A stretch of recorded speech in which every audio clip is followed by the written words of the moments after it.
In the wake of the Detroit Lions loss to the Dallas Cowboys over a controversial no call, wrong number, eligible, not eligible, reported, didn't report type situation, the NFL has doubled down, tripled down, split hairs, double down again. And they did this by giving Brad Allen not a demotion, but a promotion. That Brad Allen is going to be reffing the Pittsburgh Steelers and Baltimore Ravens game, which is another national televised game. And a game that still has some playoff implications. Thank goodness for the Ravens. There's not a whole lot that's really on the line for them.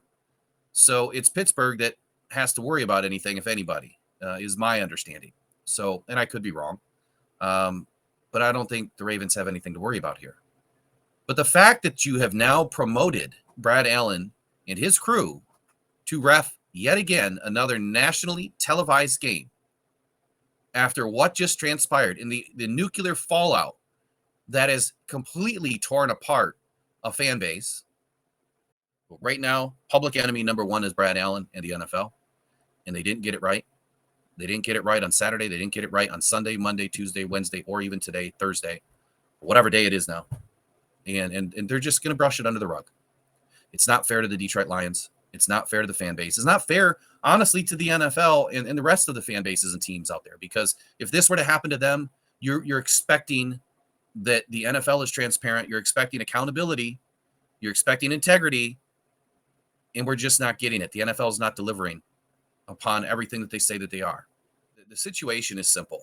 When a referee makes a critical error in a game, and everybody knows the referee made a critical error in the game, the NFL decided to back the ref on this. One, by releasing this cockamamie video where they utilize the Lions 2-point conversion to describe how players are supposed to enter the game as eligible or ineligible and how they are supposed to report. And they still got it wrong.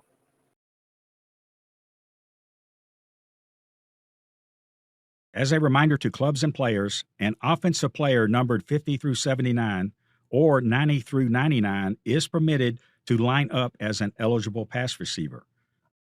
To allow the defense an opportunity to match personnel to avoid deception and to ensure fairness, the player must immediately report the change in his eligibility status to the referee, who will inform the defensive team and will make an announcement to the stadium before that play. It is the responsibility of the player to be sure that change in status is clearly communicated to the referee by both a physical signal with his hands up and down in front of his chest and to report to the referee his intention to report as an eligible receiver. Any player reporting as eligible must line up initially and remain in an eligible position. Failure to do so, or if he is covered up by another player, will result in an illegal formation. Should the reporting player elect to remain in the game for an additional play, he must repeat the same reporting process to the referee, and before each additional play, the referee will inform the defensive team. This process has been in place for many years and is intended to provide proper notification to the defense when players are lined up in positions that their number would not allow.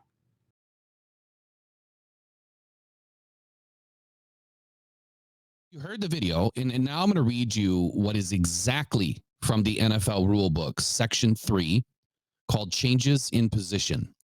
Article 1, Reporting Change of Position.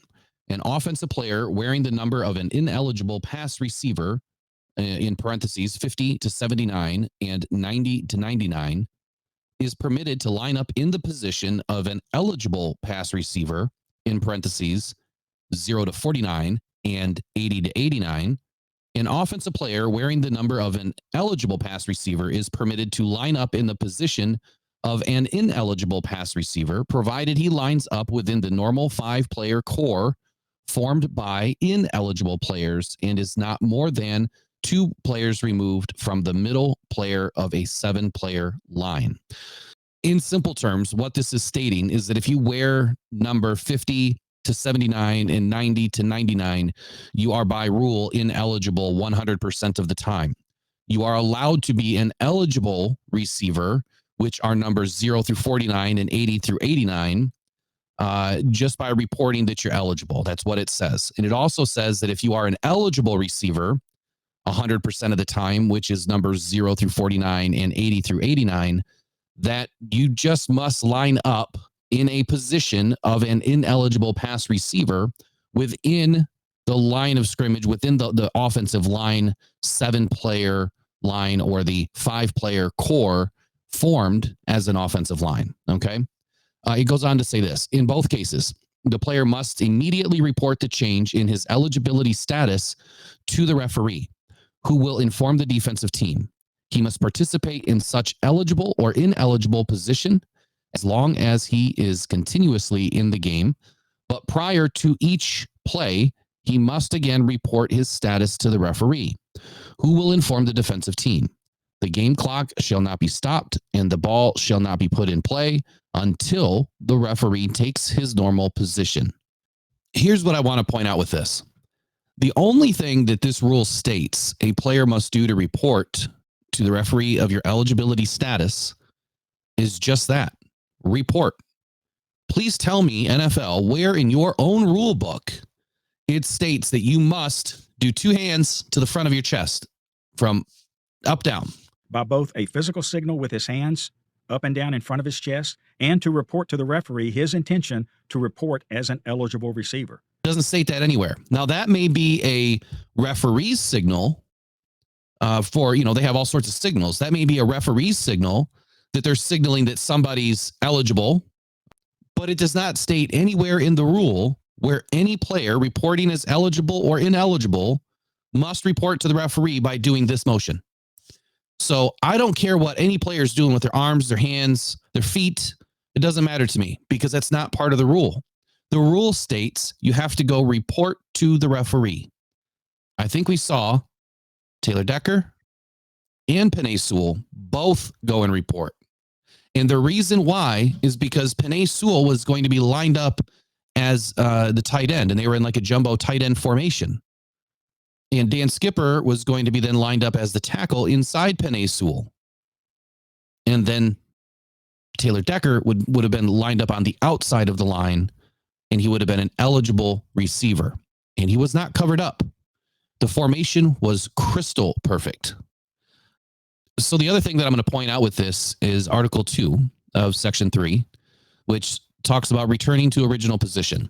A player who has reported a change in his eligibility status to the referee is permitted to return to a position indicated by the eligibility status of his number after A, timeout, B, the end of a quarter, C, the 2-minute warning, D, a foul, E, a replay review, F, a touchdown, G, a kick from scrimmage, H, a change of possession, or I, the player has been withdrawn for 1 legal snap. Now, none of this really matters because the Lions scored a touchdown and then they reported and then they went, for the 2-point conversion, and that was that. So after the touchdown, they did what they were supposed to do. They reported verbally to the ref. And after the, 2-point conversion, I don't think any players reported as eligible again, given the circumstances they just went through. Now, here's the penalty. For a player failing to notify the referee of a change in his status when required, an offensive player with an eligible number reports as ineligible and lines up outside the normal 5-player core. Loss of 5 yards for illegal substitution. Okay, so did that happen?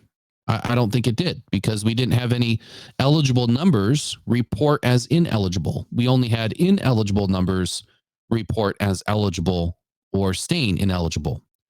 So that's the rule in and of itself. So if you go back and listen to, what this video says, it's saying that they have to go in and brush their chest. It's not in the rule. By the way, our fan base, the Detroit Lions, Onepride fan base, is so incredible that someone took it upon themselves to spend quite a bit of money to put billboards up along the highways in Michigan.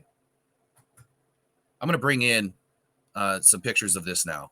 And I think it's absolutely incredible that this individual did it. And if you hear this podcast and you would like to come onto the show, We'd love to have you come on. You can come on just audio only. If you like your face out there, that's fine.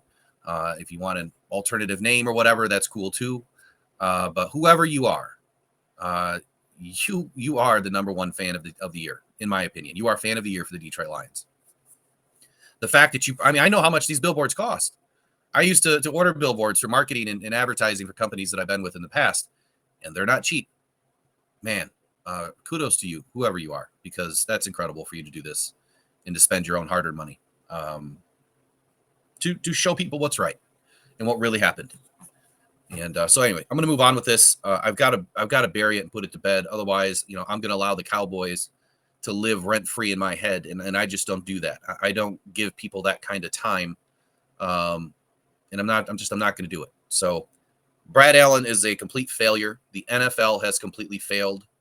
Dan Campbell lives, eats, and breathes pure octane, as we heard him say, and is controlled fury. And I love that about Dan Campbell, that he wakes up on the right side of the bed every single day. He expects his players to do the same thing, that they're going to put it behind them, and they're going to march forward, and they're just going to go take something now from somebody else, and they're going to work that much harder to make sure that they can do it. So it's time for Detroit Lions fans to realize one very important fact about this team.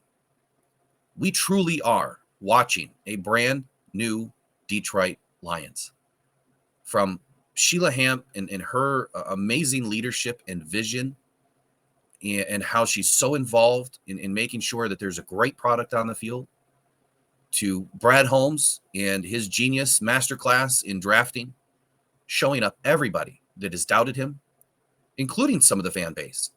People arguing that Sam Laporta was not needed, that Jahmyr Gibbs was picked too early. Man, who's getting the last laugh now? I called every single one of these picks, by the way.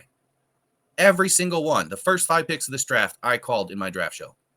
And I called them not exactly where they are, but I called these players. But because Brad made some trades, obviously my picks were a little off. But I called every single one of these players to go to the Lions. So I'm glad that we have a competent GM and then the financial team who is putting together some of the best contracts that this organization has had in a long time. And I mean that in a way that you would think that the contracts are just easy. They're not. They're very, very difficult. And we see a surface level of these contracts and what they mean, how they're written. And it's, we're seeing like 2% of it here. We don't see all the rest of the guts, of these contracts. What I will tell you is your Lions started in 2021 with like $45 million in dead cap. And don't quote me on the numbers, but I know it's a very large number. I'm pretty sure it was $45 million in dead cap to, I believe, $25 million this year. And we're going to be sitting somewhere around $1 million or less to start 2024 season. This team has done some amazing work from the head on down.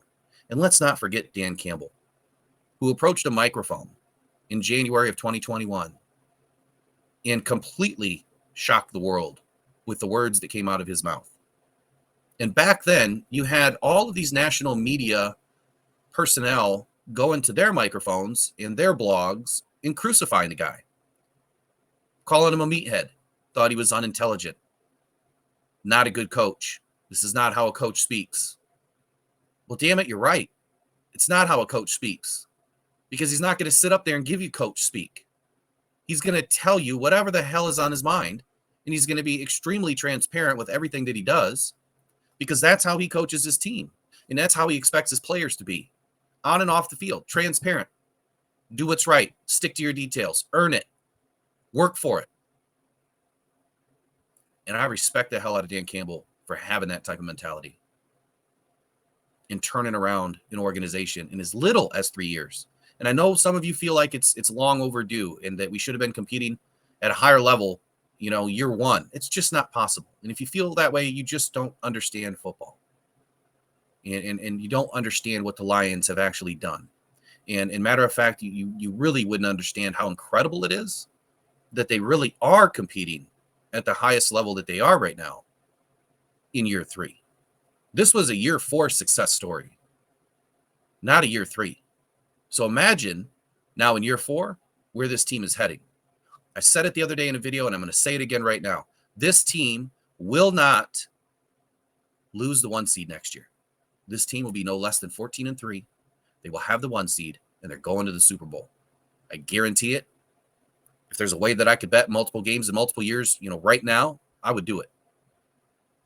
Now, that's just me. I'm not advising you to do that. I'm not a big gambler anyway with sports betting, but I'm just making the reference here that if there was a way I could do it, I would do it because I believe that much in Dan Campbell and Brad Holmes and Sheila Hamp and everybody else in this Lions organization. And no, I'm not going to forget about the other guys and the ladies too, like Mike Disner, John Fox, and some of the other personnel that's behind the scenes here. Chris Spielman, who's super huge for what this team is doing right now. Big reason why Brad Holmes and Dan Campbell are the GM and head coach of this team. So there's a lot of people we could thank, and we've thanked a lot of them throughout the season, and we're going to thank a whole lot more after the season. And I hope that, the Lions have an opportunity to still get the 2 seed. I think that any way you shake it, the Lions are going to be in good shape.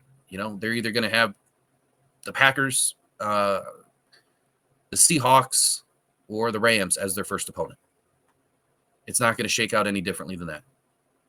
And I would much rather see the Rams take on the Cowboys, and I'd rather see the Lions take on the Packers or the Saints as their first option. I don't think there's a way actually the Lions can take on the Saints, but I would much rather see that because I want the Rams to kick the crap out of the Cowboys, and I want the Lions to beat up on the Packers again, and then meet the Rams in that divisional round. That's what I want to see. That's it for today's episode on Rocked On Detroit Lions Off the Cuff, talking about the Brad Allen saga. Demotion to promotion. Man, only in the NFL. Only. What a crazy story. All right, y'all. Go Onepride. Go Detroit Lions. Hang in there. We're not done yet.